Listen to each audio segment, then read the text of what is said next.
Real news, real issues, real people. It's Ceola Wilson One-on-One.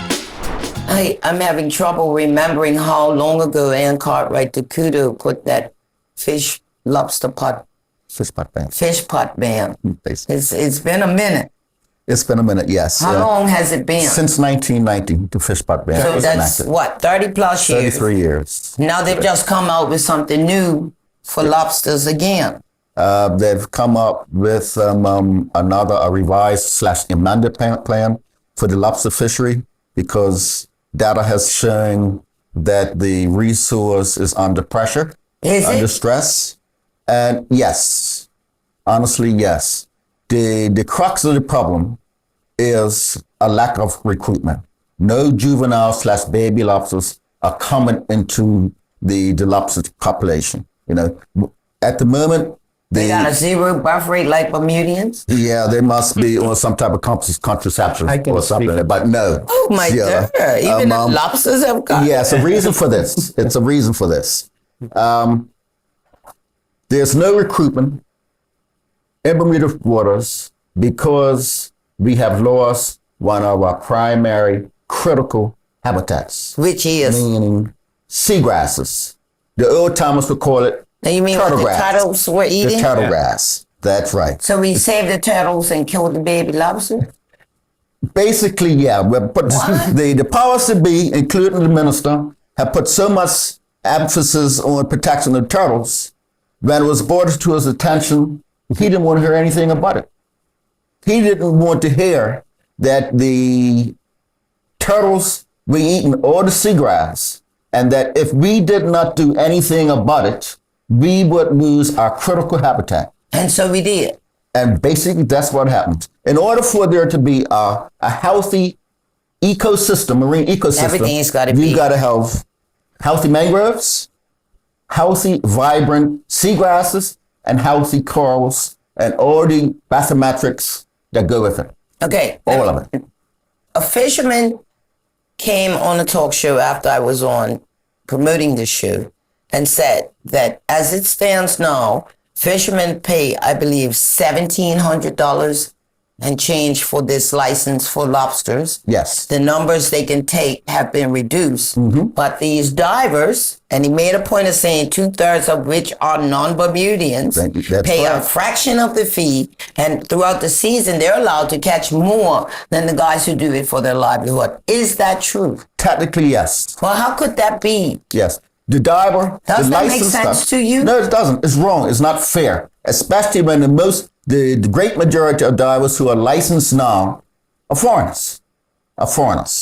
Right? And that's not to be xenophobic or anything. No, it's not. It's just telling it like it is real. Right. 175 licenses were issued to diving fraternity, and each diver is allowed to take 2 lobsters per diver per day. Do the math. The lobster season is a 7-month season. And so technically, if a diver wants to go every day, and it's 175 times 2 times the length of a 7-month lobster season, they can catch a terrible amount of lobsters. And remember, they're going to diving. They're going on the bottom of the nooses, and they can cherry pick what size lobsters they want. If there's, say, 20 lobsters in a hole, they can, and it's 6 divers, they can take 12, but they go down. Take the fat ones. The biggest ones. Yeah. Right? So that's the problem. You get Whereas what you get. we get what we get because of a lobster. We put the lobster in front of the hill, hoping that those lobsters are in the first place, and then we hope that the lobsters are hungry enough to come out of the hill and go into the trap. So let me ask you this. There was no 3-minute consultation with you guys on that either? Consultation is just a word for as the government's concerned. They put it out there in the hope to check the box. Oh, we consulted with the fishermen. But this is a Labour government. Excuse me. That's another problem. May I interject? Okay. The question of consultation. Well, what good is talking about consultation after the fact? Mr. Robin, in his wisdom, shook hands with Ted Rate to seal the deal. Consultation with the people, the stakeholders directly affected, and I mean directly affected, we're talking in the first instance commercial fishermen, could only respond Well, that's not listening. So the thing is that there's been no recapitulation on the behalf So of these the guys don't look any different than the UBP or the OBA when it comes to towing the line.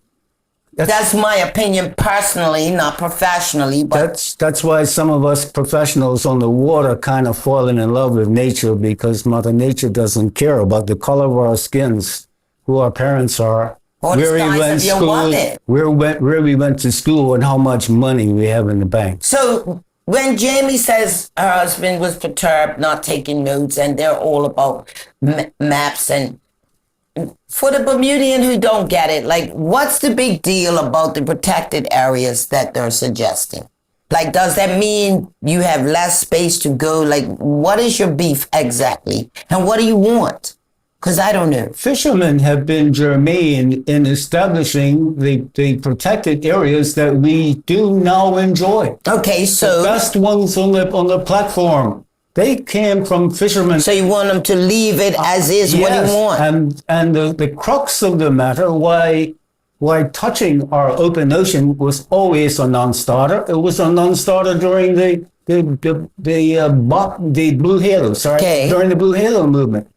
The science has not been pinpoint. It hasn't been exacting. There has been no compelling scientific case. Secondly, we have never we haven't insulted or assaulted our 200-mile zone. So we're not doing damage to it. And our plans for diversifying the fishery and taking charge of our 200-mile zone and not chances with it, it's all about getting the education out there. And I'm speaking as a former civil servant now. Careful. It's really difficult to get the facts to the public. Because why? These rules of government. One thing that a Labour government is still doing is honoring the tenets in our Constitution that may not really reflect the concern and stewardship that the population, in this case, commercial fishermen and those other concerned people who fish, need to hear and want to hear.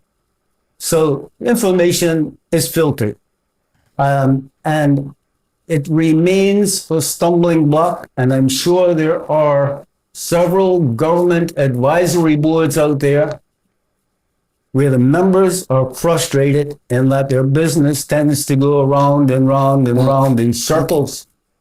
No, we're talking about a Labour government. I'm glad you reminded me that this is supposed to be a Labour government. Then I ask you, what Labour government in its right mind, right heart, would ever, get rid of the Department of Ag and Fish? That happened in 2002. That wasn't taken to the public. There were no town hall meetings. There were no road shows about this. This wasn't no big public discussion before that happened. And if that wasn't enough, how about eliminating the entire Ministry of the Environment in 2016? There were no town hall meetings about that. There were no interviews in the print media or any other media. It just got done. It just got done. So, this is not a very good profile on a government that purports itself to be stewards of labor. I'm still not hearing, what do you want? Like, what's the problem with the protected areas that Bob is? I don't know. Break it down for me like I'm six, because I don't fish. I don't do that. Yeah, sure. We want the protections to be based on real threats. That's as simple as we can make it. If the problem is pollution, then address the pollution. If the problem is development, like all the cases of mangroves getting cut down recently, then address that. If the problem is fishing, then identify it, show the evidence, and let's talk about it. If fishermen are doing something that's damaging an area, then let's talk about it. The critics But right they're away not. say, well, the fishermen just want to catch more fish. They don't care if they're depleting our fish stocks. Well, so let me tell you. So Kevin and his grandfather have been fishing in the East End for decades. Okay. So they've been around the airport dump area, which has just gotten worse and worse and worse. So Kevin and his grandfather and his uncle have all made submissions to the DNR saying, look, the airport dump is about to take over a prime anchovy spawning area. And they said, oh, well, we can't really do anything about that because dump is public works. And so they can't solve the problem. So, you know, we keep telling them that there's these problems with the dump. And okay, well, now it has covered up the anchovies and there's no more anchovies in the East hardly. Wow. So Kevin is out in Castle Harbor putting his net around some fry or pilchards, and you know, Joe, public environmentalist, is going to drive across the causeway, and they're going to see a fisherman out there with his net out, and they say, "Oh, that's why there's no anchovies because the fisherman caught them." And all. it's not you. And it's not true. You were going to say? Yes. On the issue is, what do we want? That's the question. Yeah, please, because I'm not sure. Why the anymore. government through Bob are trying to put together these new protected areas. Right. Right. Well, let's speak to that question. The fishermen are out there more than any other user group in this island. We in the fish season, we fish year round. We witness things. We are aware of things that are taking place. When Bob and company, Ted Wade Institute, Bias, the whole 9 yards, come to us and say they want to take an area, we say why? We, over the last decade, have witnessed a great turnaround of the health of our fish resources, our commercially targeted finfish resources. At the same time, Bob was saying, we want to take this, we want to take that. Although we have seen it, and one could say that's anecdotal information that the fishermen talking about, we say, yes, now take our information and tie it in with the science. You saying, Bob is saying that they want to take X, Y, Z in areas. Show us scientifically that them areas need additional protection for all the reasons, and put that up against what we've seen anecdotally. And they haven't done it. Here it is, they want to do things, but yet they don't want to do the science. This is the Ocean Prosperity document, right? And it says, they talk about the process, what the signatories are hoping to achieve. And I say the signatories, Bermuda government, through the Minister, Walter Rebane, Bias, that's what people know as a biological station, and the Wade Institute. They list out what they want to do, but it says this process will be based on scientific, legal, and socio-economic assessment. The first word they said was scientific. They're yet to do any science. Yet they want to impose these ideas, these protected closed area standards, without doing the right work first. They put the cart before the horse. Yeah. That's what's got us up in arms. We, as fishermen, have no problem protecting our marine environment, our marine habitat, our marine ecosystem. Because if we've done it, we're out of business. We're out of business. Everything gets destroyed, everything gets decimated, such as the seagrasses. So it's our best interest to ensure that the marine environment / ecosystem is healthy all the time. In order for us to do that, we're going to make sure that the science is gathered first. Don't tell us we can't do X, Y, and Z when you haven't produced the goods. So what? You haven't produced the evidence. So what? Like, here we are a year later. What now? Because you indicated last year, if you don't get some satisfaction, you may be bound for court. I take it you're not there yet. But right now, we're just flogging the bush. One of your fishermen said on the air, until you start blocking ferries and cruise ships with your boats, nothing's going to happen. Yeah. But I don't see you guys doing that. Yeah. Okay. So that's fair. Thus far, I've been what I call myself professionally diplomatic. That's what I've been doing so far. The last 6-7 months. Okay. Meetings after meetings after meetings. Okay. Much to the chagrin of my FEB executive, much to the chagrin of the wider membership. The president keeps going to meetings, and nothing's coming out of it. He's up against a brick wall. Well, I'm saying to the public now in the fishing industry, enough is enough. Okay. I, from now on, begun on the attack mode. I put the government or the powers to be on notice right now. I'm going on the attack mode. With all the information I know. Remember, I've been a CFC chairman for 9 years. I've been an MRB, Marine Resources, for a number of years. Vice chairman and chairman. I know a lot. A lot. Now it's time for the people to know what I know.